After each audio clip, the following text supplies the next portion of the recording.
Hi guys, welcome to my channel. Today we are going to see the simple if-else statement in Python. Okay.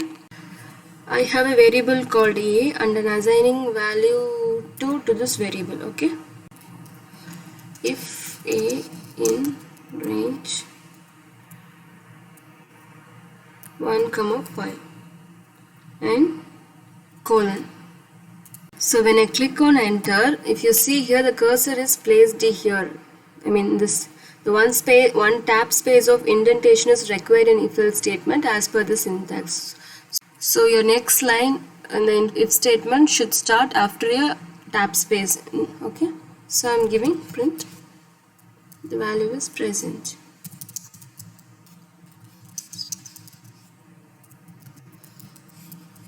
Okay. The range function will basically will give the values between these two ranges. So since I'm checking a in range 1 comma 5, meaning I'm checking whether a resides between these two ranges 1 comma 5. Okay. Since it is true, our print statement the value is present should be displayed on the output console. Okay. Running now. So the value is present got displayed. If you see here, I'm giving enter, placing my cursor in this position. Okay. My cursor comes here instead of beginning of the line. It is because you should always have the indentation inside the if loop, inside the if block. Okay. If you wanted to come out of the if block, meaning you have to start with this line. Okay. I'm saying I'm out of if.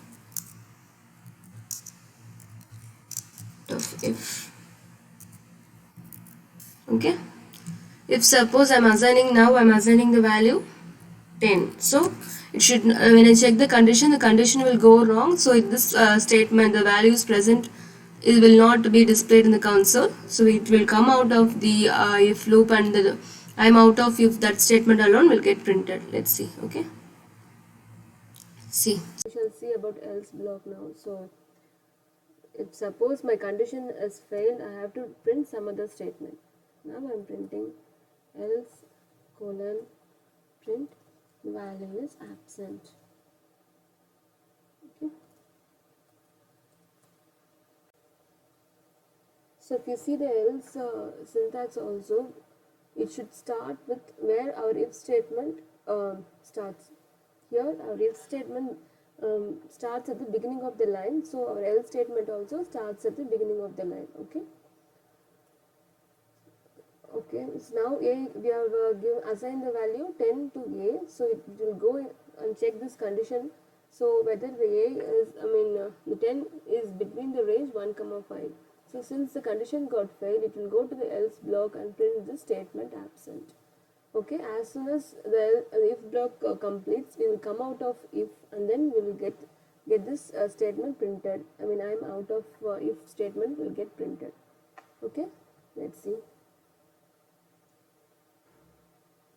See, absent got printed. Since a is greater than 5, absent got printed, and it came out of the if loop, and then the statement I'm out of if got printed. Since if I give a equal to 3, value is present got printed, and it come out of the if loop, and then the statement I'm out of if got printed. Okay. We can also have the nested loop here. If suppose, see here, I'm checking inside on if block, I'm trying to write one more if. Okay. What I can do, else I can get another value from the user.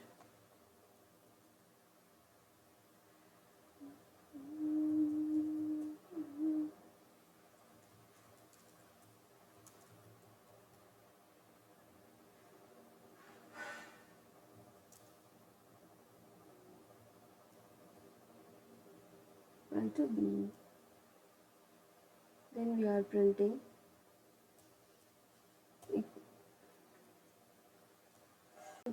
the given value is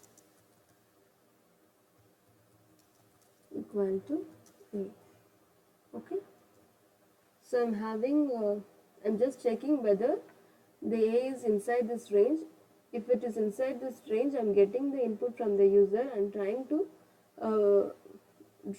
check the condition whether the user input is equal to our A input. I mean, if it is, if the condition is success, we'll be printing the statement the given value is equal to A. Okay, let's see. As we have A equal to 3, so it will go inside the if condition and will get this statement printed, and will ask the input from the user, and we will check whether the user input is equal to A. Okay, let's see. So it is asking for the user input. Now we are giving, I am again giving 3. Now I gave 3 as input to B, and A is also 3. So even though the condition is true, the statement the given value is equal to A is not printed in the console. It is because whenever we receive input from the user, it will be string by default. So we have to change that to int, because to A we have provided 3, which is an integer variable. Okay.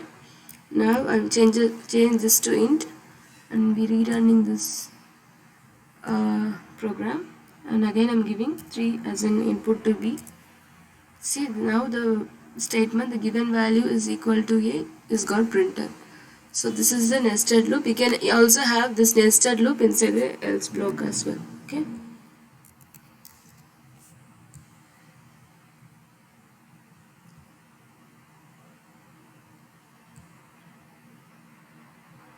I have to give the negative condition, so I'm here. I'm giving 7, so it is out of the range. It will go to the else block now, and it will ask for the number. Now I'm giving 7, because in A we have already 7. We are trying to match its input to B. Now the given value is equal to A is got printed. Okay. Suppose I'm giving 10, which is not equal to A. So now the given value is equal to A. This statement will not be printed. Okay. Enter. So the statement is not printed. So it came out of the if loop, and the statement I'm out of if alone got printed. Okay. This is a simple logic of if else in Python. We shall see further in the next video. Thank you. Bye.